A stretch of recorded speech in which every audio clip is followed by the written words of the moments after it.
previously supported our most recent cargo Dragon missions, CRS-19 and CRS-20. The bottom 2/3 of the vehicle is the first stage, and if you look closely, you can see the soot markings still on the vehicle from its previous 2 flights. The first stage has 9 Merlin engines that do the bulk of the work to get Falcon 9 off the ground and up into the thinner parts of the Earth's atmosphere before separating from second stage and making its way back down to Earth for landing. Today, we will be attempting to recover this first stage for the 3rd time on our drone ship, Of Course I Still Love You, which you can see there on your screen, is out in the middle of the Atlantic Ocean, about 350 nautical miles northeast of our Cape Canaveral, Florida launch site. On top of the first stage is the interstage, which is that black segment of the vehicle. And the reason it's black compared to the rest of the vehicle is because it is unpainted TPS, or thermal protective system, which protects the composite material that the interstage is made of. The interstage is what connects the stage 1 to stage 2, and as well protects the second stage's single Merlin vacuum engine during launch. That Merlin vacuum, or MVAC engine, ignites after the first stage separates, propelling the second stage along with the SkySats and Starlink satellites into an elliptical orbit above the Earth's surface. From there, the SkySat Rideshare satellites will separate, and about 14 minutes later, the 58 SpaceX Starlink satellites will deploy. Falcon 9 has been loading propellant since T-minus 35 minutes. And as a reminder, Falcon 9 uses rocket-grade kerosene, or RP1, as our fuel, and super chilled liquid oxygen, or LOX, as our oxidizer. Currently, RP1 and LOX are nearly fully loaded on both stages, and LOX will continue to be topped off right until the last minute of the countdown. The stack of 58 Starlink satellites and 3 SkySats are safely enclosed inside of that 17-foot diameter payload fairing that you can see on your screen, which is that structure at the very top of the rocket. This protects the satellites from aerothermal heating, aerodynamic loads, and contamination during ascent. Once we reach the vacuum of space, we no longer need them, and we will jettison the fairing halves while the second stage continues to orbit. The fairing halves we are using today flew on previous but separate missions. One half flew on JCSat 18 in December of 2019, and the other half flew on our first Starlink launch in January earlier this year. Now, we will be attempting to recover the fairing halves today using our recovery ships Mystery and Mischief. There you can see them on your screen. At approximately T plus 40 minutes, the team will perform a poll to confirm if we're all good to make a safe catch attempt. Weather plays a big factor in the go, no-go decision for the catch attempt, as it can impact not only the sea states for the boats, but also the fairing's altitude, position, and speed, which impact how the fairing will fall back to Earth. Now, we've been keeping an eye out on some thick layer clouds for this morning's launch, but currently weather is looking good for T0. The vehicle, satellites, weather, and range are all looking good for an on-time liftoff just about 3 minutes and 45 seconds from now. For those of you that don't know much about the Starlink program, our mission is to bring high-speed, low-latency internet to people all over Earth. And every one of these Starlink missions gets us closer to achieving that goal. Some of the most exciting opportunities for Starlink are locations where traditional fiber or cable is simply not practical, such as rural or remote communities. It's also an exciting place for where fiber and cable are impossible, such as aircrafts or cruise ships. This is a big endeavor, and we have a lot of work ahead of us, but today's launch gets us one step closer to these ambitions.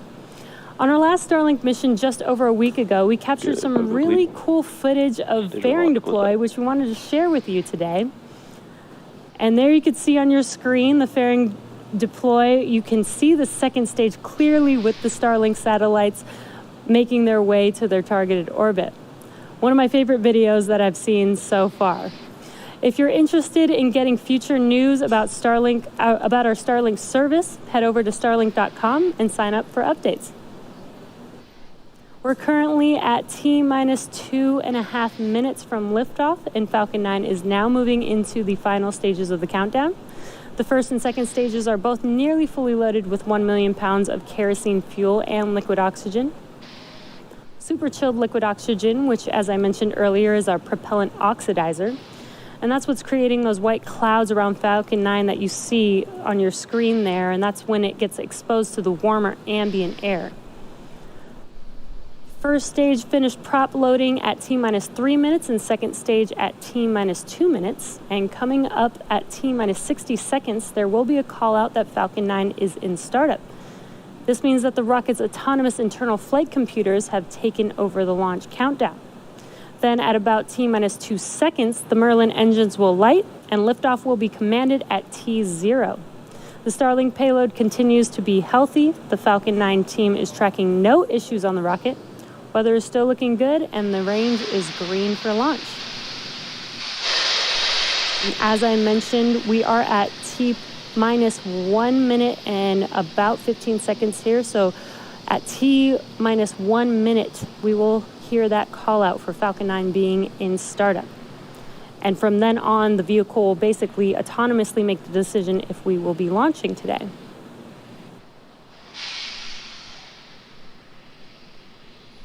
Falcon 9's in startup. And there's that confirmation that Falcon 9 is in startup. Next up at T minus 45 seconds, we should hear the call out for a go for launch. LD is go for launch. And there's that call out for go for launch. So as we're approaching T0, it is T minus 35 seconds. Let's watch and listen into the nets and watch this liftoff of our 30 seconds. Of our Starlink payload with our planet's SkySats.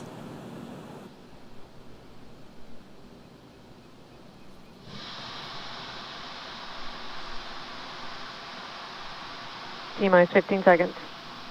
Falcon 9 is configured for flight.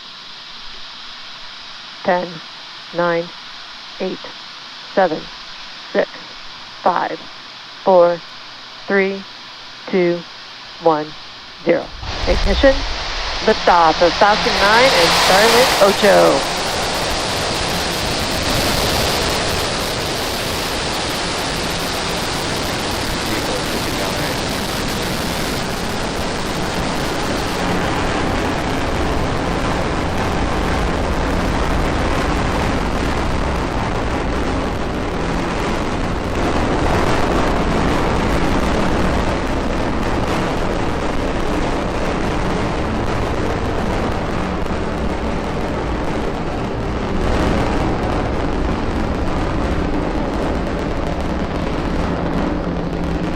T plus 40 seconds into flight, and Falcon 9 has just had a successful liftoff. Telemetry are nominal.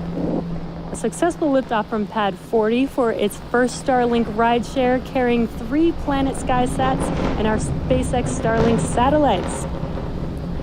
Next coming up will be Max Q. Mach 1. And that is the maximum aerodynamic pressure that the vehicle sees, the largest structural load that the vehicle sees throughout ascent.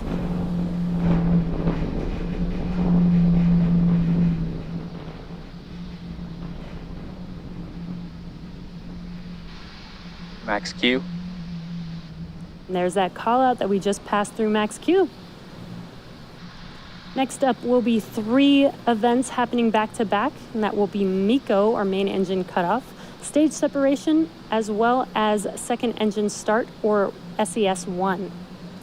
Main engine cutoff, or MECO, is when all 9 of the M1D engines shut off and slow the vehicle down in preparation for the next event, which is stage separation.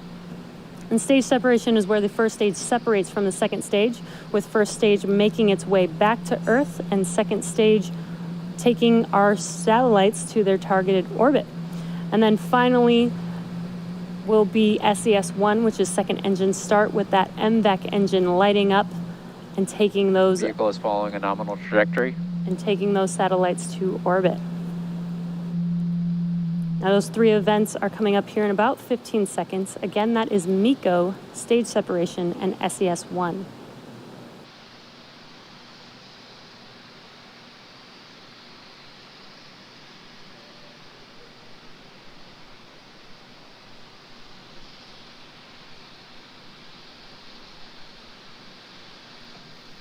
MECO. Stage separation confirmed.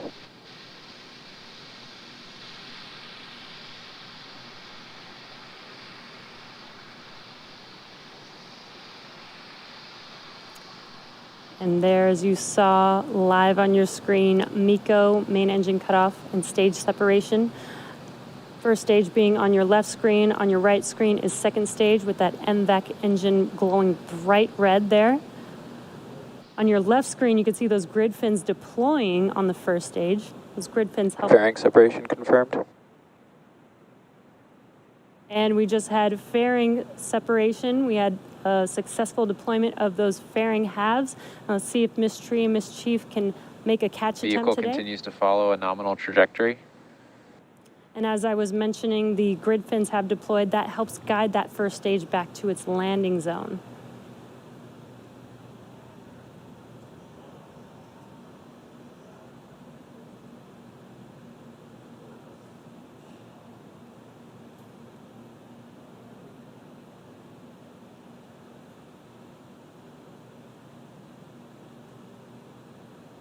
Acquisition of signal Bermuda.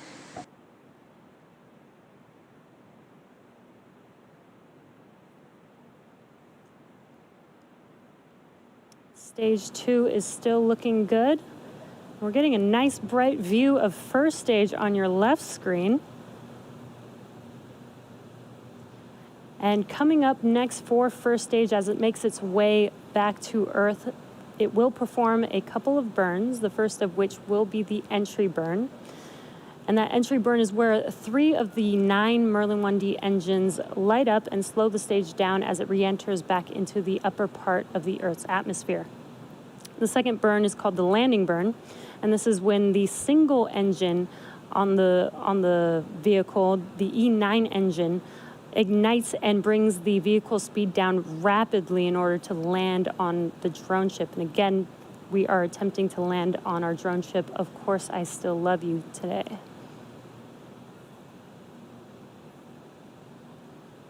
We're getting a nice bright view. I believe that is the sun hitting that first stage on your left screen there. So really, really cool view of that.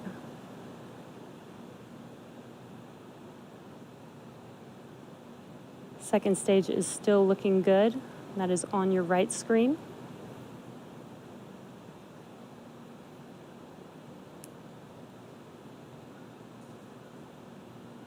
And at T plus 5.5 minutes, we're just about 1 minute and 15 seconds or so away from that entry burn beginning on that first stage.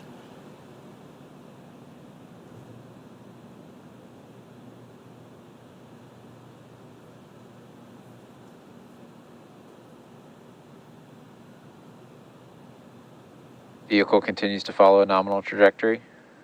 There's that call out that the second stage vehicle is still on a good trajectory.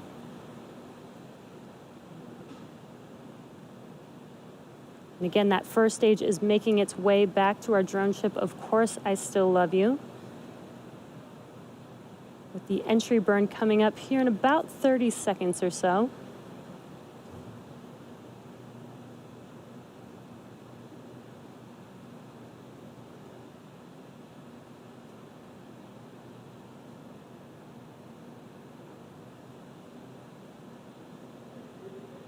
Again, if you're just now joining us, what you can see on your left screen is first stage with those grid fins deployed, guiding the vehicle back to its landing zone. Stage 1 FTS is saved.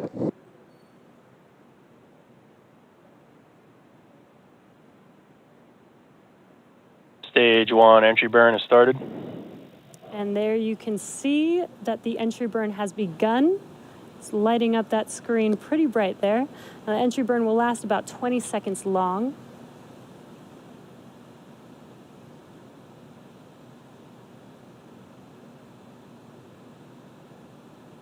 And that completes the entry burn for first stage. We have a really cool view of Earth in the background of first stage. That is an awesome view. Stage 2 is still looking good. We're just about 1 minute away from that landing Signal burn. first stage from the Cape expected. And we did hear that call out that we did lose that live signal of the first stage as expected. Coming up here in at about T plus 8 minutes and 21 seconds will be the beginning of the landing burn. Landing burn will last about 20 seconds long, and then hopefully we'll get to see first stage touch down on our drone ship. Of course, I still love you. Stage 1 is transonic. And about 10 seconds after landing of the first stage will be SECO 1 on second stage. So we will have a couple events happening very close to each other. So we'll listen in and wait for those call outs.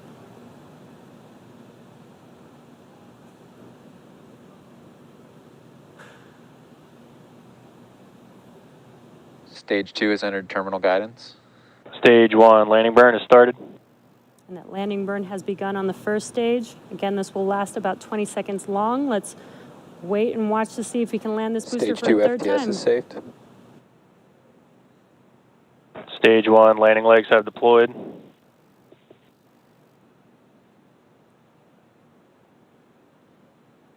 Wow, and we got a live, awesome view. And touchdown. stage 1 is landed. Landing operators proceed to 11.100 on recovery 1 and ECF 9.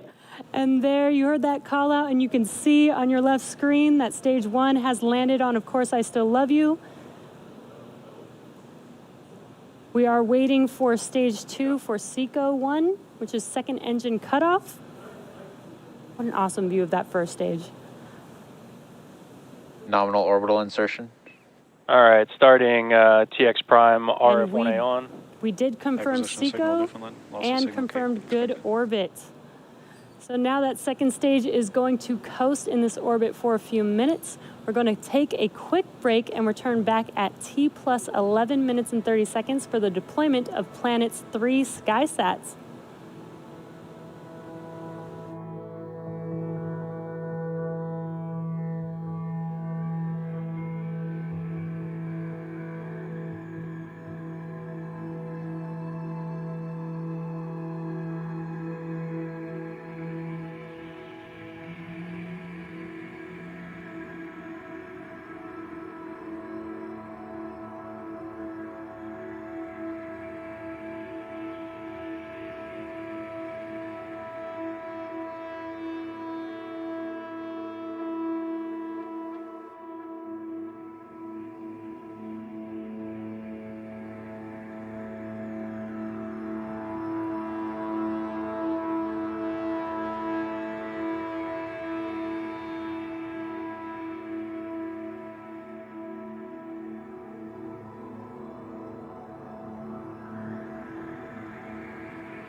Welcome back to the webcast for Starlink. So far this morning, we had an on-time liftoff of our Falcon 9 vehicle, a good stage separation with first stage making its way and touching down on Of Course I Still Love You, which is the third landing for this booster. And second stage is still looking good. It is coasting and getting ready to deploy Planet's 3 SkySats. And as a reminder, today marks our first Starlink rideshare mission for our customer Planet. And it's worth mentioning that we may not actually see the deployment of these due to their placement on top of the Starlink stack where we don't have cameras positioned. So we may have to rely on confirmation over the nets.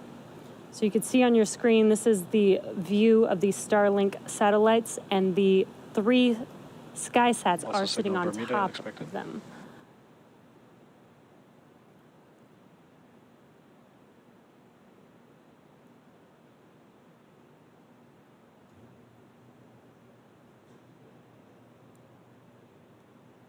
Should be hearing a call out for the first SkySat shortly. SkySat 1 separation confirmed. And there's that confirmation that that first SkySat has deployed. Now these 3 SkySats. Oh, and it looks like we can actually see there's that first SkySat satellite. Pretty awesome view. We should hear a call out for the second one here shortly. They're deploying in about 30-second increments here. SkySat 2 separation confirmed. And there's the confirmation for the second SkySat. And since we saw the first one, I think we should be able to see that second one shortly here as well. And there you can see it. Very cool views today. Now we just are waiting for that third and final SkySat here shortly. SkySat 3 separation confirmed. And there's confirmation of separation of that final SkySat. These 3 SkySats will be joining 15 already in orbit, and 3 more will be deploying on a separate Starlink mission later this summer, completing their fleet of 21 SkySats. Now, stage 2 is going to continue to coast in this orbit for a few more minutes. During this time, it will start to spin on its central axis, giving the Starlink satellites the momentum that they need to space themselves out over time after they deploy at T+26 minutes.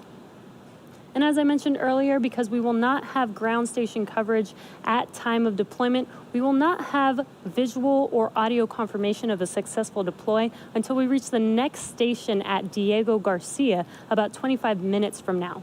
So with that, we're going to take another break here and return back at T+38 minutes so that we can confirm live a successful deployment of our 58 Starlink satellites.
Welcome back to the webcast for Starlink. So before we went to a break, we saw the successful deployment of the 3 SkySat satellites, which were ride-sharing with Starlink. At T plus 26 minutes, our 58 Starlink satellites were set to deploy. Since we did not have ground station coverage at that time, we are currently waiting to connect with the next ground station, Diego Garcia, at T plus 39 minutes, so in about 30 seconds here, and get confirmation of a successful deployment. So we're just under 30 seconds away from connecting to that next ground station, and we'll be waiting for our teams to confirm deployment after we connect. So we're going to listen in here shortly and see if we have confirmation of our 58 Starlink satellites deployed.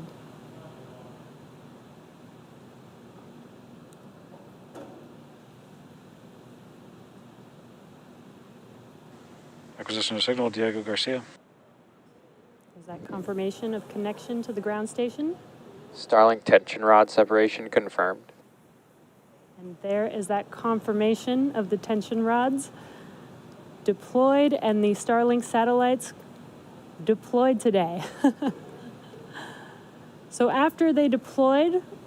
after they deployed, their solar arrays deployed as well, and over the next few days and weeks, they will distance themselves from each other with that momentum created by the second stage and use their onboard ion thrusters to make their way to their operational orbit of 550 kilometers above the Earth, and then start beaming down high-speed internet to Earth. As you may have seen during our last mission, we launched the first Starlink satellite with a deployable visor to block sunlight from hitting the brightest spots of the spacecraft. This demo satellite, also known as VisorSat, is just one of the many actions SpaceX has taken in collaboration with leading astronomical groups to mitigate the effects of satellite reflectivity. That first VisorSat has not yet reached its operational orbit, so we are still a few weeks away from seeing the results of that effort. However, we do have confidence in this design, coupled with all the measures we're taking to minimize Starlink's reflectivity. So we plan to equip all future Starlink satellites with deployable visors, starting with the next mission later this month. That will be the 9th flight of our latest iteration of the Starlink satellite design. If you want to learn more about our work with leading astronomers to protect the natural night sky for all to enjoy, you can visit the updates section of SpaceX.com. And now that brings our webcast to a close. If you're interested in getting future updates about Starlink launches, as well as general updates about future service availability, head over to Starlink.com, sign up for updates, and we'll see you at the next launch.